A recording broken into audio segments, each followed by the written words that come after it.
2,606 people died at the World Trade Center. 125 died at the Pentagon. 206 passengers of Flights 77 and 175, and 44 died on Flight 93 in Shanksville, Pennsylvania, as they bravely attempted to retake the plane. All 2,983 people tragically killed are honored at the 9/11 Memorial. This includes the 6 killed in 1993 when the World Trade Center was first attacked by the forerunners of the terror group that will change the course of life for every American in just 102 minutes.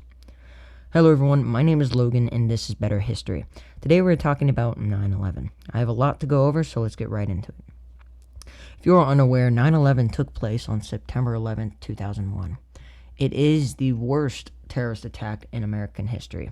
For many people, including your parents, grandparents, and maybe even you, it is a touchy and emotional topic to talk about. So today, on the 24th anniversary, this is what we will talk about. Throughout this video, I will be giving you direct quotes from the book, The Only Plane in the Sky, written by Garrett M. Graff. It is an amazing book, and I highly recommend it, in the hopes of feeling you more emotionally connected to this tragic event. We're going to start on September 10th, 2001. The evening before the attacks. Now, there was a storm this evening, and from what the book told me, it was an amazing storm. A lot of people were interested in it. Everybody was watching it in New York. It was amazing. But one quote stood out to me. This is a quote from Vanessa Lawrence, an artist on the 91st floor of the North Tower. "I grabbed my watercolors because I could see the storm coming. It was amazing watching it way out, looking out across Brooklyn and out on the horizon."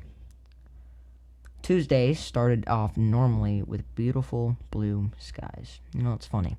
I was looking at this book and I got to the part about Tuesday morning, 9/11, and the whole page was just people saying how blue the sky was that morning. You know, it gave me a sense of happiness, before everything, happened. All the events rolled out in a red carpet. George W. Bush, the president at the time, started off the day with a run before flying out to Sarasota, Florida, in an effort to push his No Child Left Behind legislation. He was reading the book The Pet Goat to the second graders of M.A.E. Booker Elementary School when he heard the news. It was 8:50 a.m. when Bush was first notified of the crash. Then it was believed to just be an accident. But at around 9:03 a.m., Andrew Card whispered into Bush's ear that a second plane had hit the World Trade Center. We then knew that the World Trade Center was under attack. This next quote is a little graphic, but I believe that it will help you capture the intensity of being inside the towers at the time. "I saw off my left shoulder an Asian man coming toward me. He looked like he had been deep fried. He had his arms out, and his skin was hanging like seaweed. He was begging me to help him. He said, 'Help me, help me.' And then did a face plant right between my legs. He died between my legs. I looked down, and that's when I saw my shirt was full of blood. I didn't know before that I had been hurt." Everybody on the ground was thrown into confusion. They didn't know what was happening or what to do. Did somebody really just fly into the tower? Why would they do that? It had to be an accident, right? At 9:03 a.m., when the second tower hit, New York spiraled into insanity. 34 minutes later, at just 9:37 a.m., the Pentagon was hit on the west side by Flight 77. Luckily, that side of the Pentagon was just coming out of renovation, so most of the offices were empty. But still, sadly, 125 people in the offices lost their lives. All 64 people on Flight 77 also lost their lives. Victoria Clark was the Assistant Secretary of Defense for Public Affairs. She was in the Pentagon when the plane hit. Here's what she said. "I thought there must have been a car bomb. What's extraordinary to me is that we knew that the 2 commercial airliners had hit the Trade Center, a terrorist attack, and smart people were guessing it was Al-Qaeda. Yet when something bad happened here, it didn't occur to us that it was another airliner.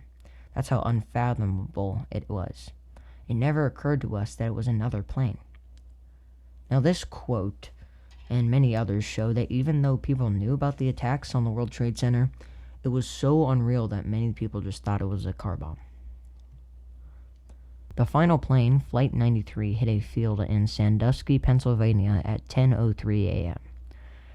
There is belief that this plane was heading for the White House in Washington, D.C., or the Capitol building. But the passengers bravely fought to retake the plane from the hijackers, but instead of risking the passengers taking the plane back, the hijackers deliberately crashed the plane, killing them and all 40 other people on this plane. The final quote today is from Dan Potter. He was a firefighter, and I don't know why, but this quote out of the whole book just stood out to me.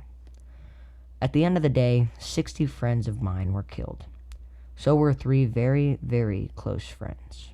He goes on to list these 3 men and women, but I don't want to say their names. I'm scared I'll mispronounce it. Everybody was affected by these tragic events. I have one thing for you all. Just go out today, no matter the day, and sit down with someone and talk to them about 9/11. Talk to your parents. Ask them where they were and how they felt. Talk to your grandparents. Maybe even talk to your teachers today. Thank you guys so much for watching. If you enjoyed, like, subscribe, share. If you want to help keep history alive, donate at this link on the screen. And you know the drill. Day or night. Have a good one.